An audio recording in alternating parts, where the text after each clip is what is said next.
So welcome back to part 3 of our series on emotional intelligence, in particular breaking down this idea of self-awareness. In this video, we're going to talk about the third aspect of self-awareness, which is self-confidence. I want to start off with asking you a question. Have you ever sat in a meeting, and in that meeting, conversations and decisions started to go a certain way, and you sat there going, we're going the wrong way. This isn't what we should be doing. Or have you been talking with a friend and the friend's explaining to you about what they're going to do in their life and you have some concerns, or maybe a family member, right? So why is it that we don't bring out the information that we think is important for them to know and understand? Well, what I come to believe now, what I understand is it's because I lack the self-confidence that maybe I'm missing something. Maybe I'm not quite on, and so I'd rather just be quiet about it than to talk about it. So how does working on self-confidence and being able to be more self-confident, it kind of solidify this ability to be self-aware? So now as we talk about self-confidence, let's break that down into several specific ideas, concepts, or behaviors. The first one being, I candidly articulate the causes and effects of my emotions. I think it's pretty self-explanatory, but really how well and how often do we do that? Do you find yourself ever getting frustrated and just hold it all in and just be frustrated? It's interesting that my wife will say to me, he says, you're really frustrated right now. And I'm like, no, I'm not. She'll say, yeah, it's obvious you're frustrated. And for some reason, I feel like I'm able to hide that, right? That she doesn't know that I'm frustrated. But the reality is I am frustrated. So why don't I just say with confidence, I really am frustrated right now. And here's why I'm frustrated. Why don't I communicate that? I think for some reason we think that we're saving relationships, or we're saving the hardships that might come if I actually say what I want to say or do what I want to do. And so in this case, what we're talking about here is our ability to really be able to communicate effectively what's happening in our emotions. Now, we do that in such a way that, had a friend of mine years ago, and his belief is honestly, I'll just say what I want, when I want, and how I want. And if it offends you, that's your problem. That's not what we're talking about. We're talking about, I'm grounded in a set of core values, I'm going on a mission in my life, and I'm really feeling a certain way, or I'm experiencing a certain emotion, and I want to be able to share that with you. That's a completely different concept. So the first step of this is the ability that you have to be able to recognize what the emotion is and then be able to share it with confidence.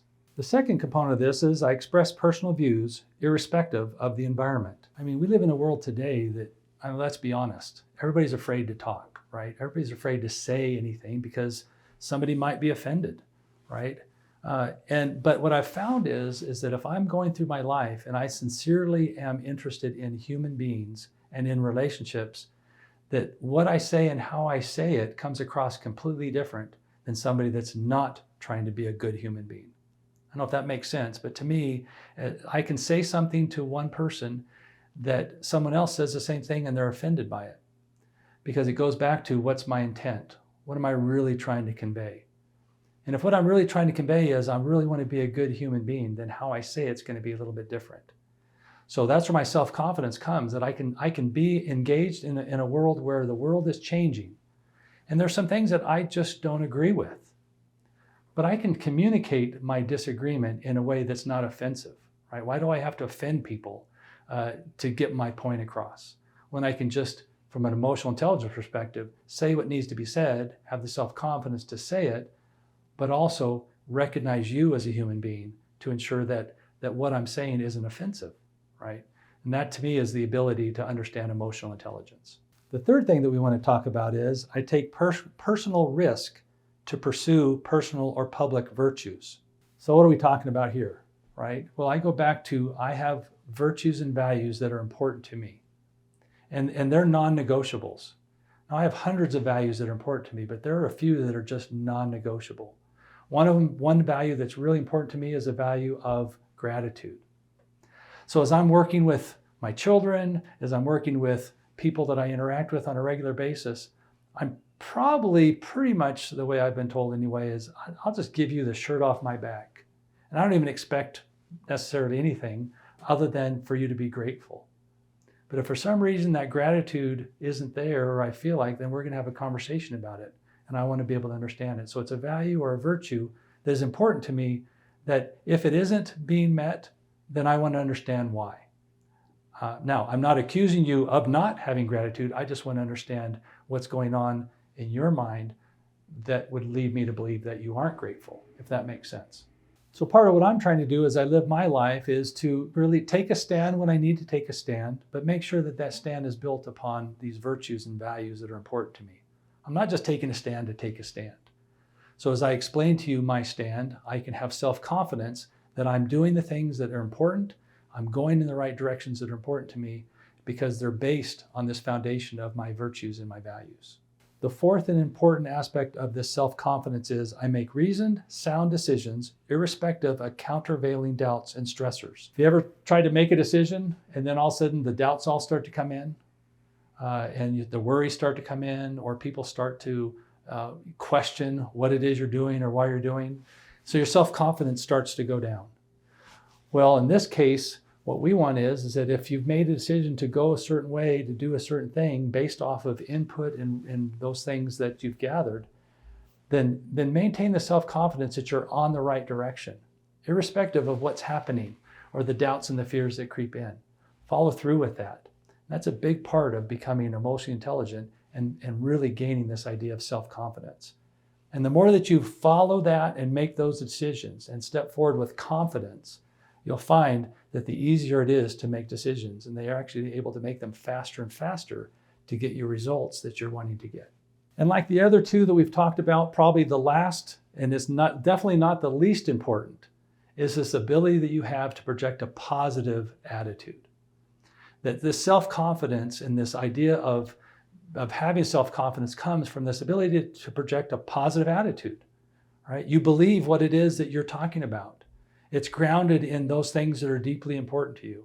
So as you're trying to talk and communicate with others, you can talk with confidence and you talk with energy and excitement, and it's positive. And that's something you don't find a lot. A lot of conversations that I engage in on a weekly basis are far from positive conversations. There's a lot of negative thoughts that are going on out there in the world. So I take my role now as I'm engaging in conversations that if they start to go in a negative way, I try to just inject some positive comment about whatever it is we're talking about. And it's interesting that when I inject a positive comment into a negative conversation, it's interesting how immediately the conversation changes. So that's one of the things that I've learned and I've developed that's helped me with my self-confidence is if I feel myself being more negative, I find myself being less self-confident. The more positive I am, the more confident I am. So it's directly tied. And then it's that confidence that helps me as I move forward in growing in my ability to be more emotionally intelligent.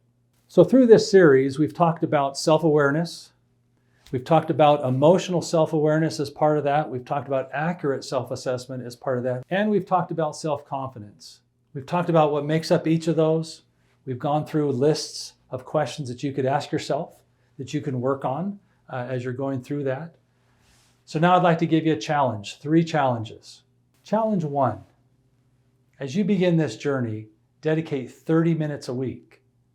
Sounds like a lot, but when you look at your week of 128 hours in the individual's week, take 30 minutes, set it aside, pause, get away from the world, get away from work, get away from everybody that's requiring your attention, and give yourself 30 minutes a week.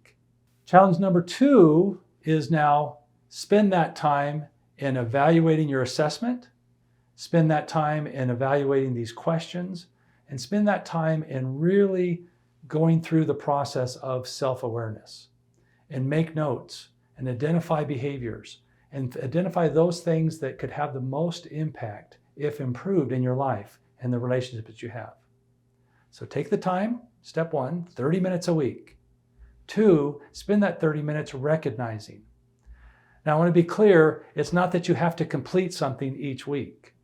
You might spend 4, 5, 6, you might spend 3 months recognizing, using that 30 minutes to recognize. So don't think that you have to find something on week 2 to recognize and then begin to work on it on week 3. You'll find this, as you spend 30 minutes thinking about these kinds of things, your behavior will begin to change whether you wanted it to or not. Because just the fact that you're spending time thinking about it deeply and going through this process in your mind. And then find a coach, part of that recognizing. Find a coach that you can talk with, somebody that can help you to be accountable to the change when you begin to want to make that change. And the third thing is now learn. You've taken the time, you've assessed, now learn and begin to implement the change that you need. And as you do, if you follow that process, take the time, identify what needs to be done, learn and grow, you'll begin to improve all the relationships in your life, but most importantly, the most important relationships to you will grow and you'll gain greater trust and happiness in those relationships. So as we've completed this series on self-awareness, and particularly the three aspects of that, we invite you to subscribe below and be able to join us for some other conversations around emotional intelligence and gather that information to begin your journey in helping us to put the human back into humanity.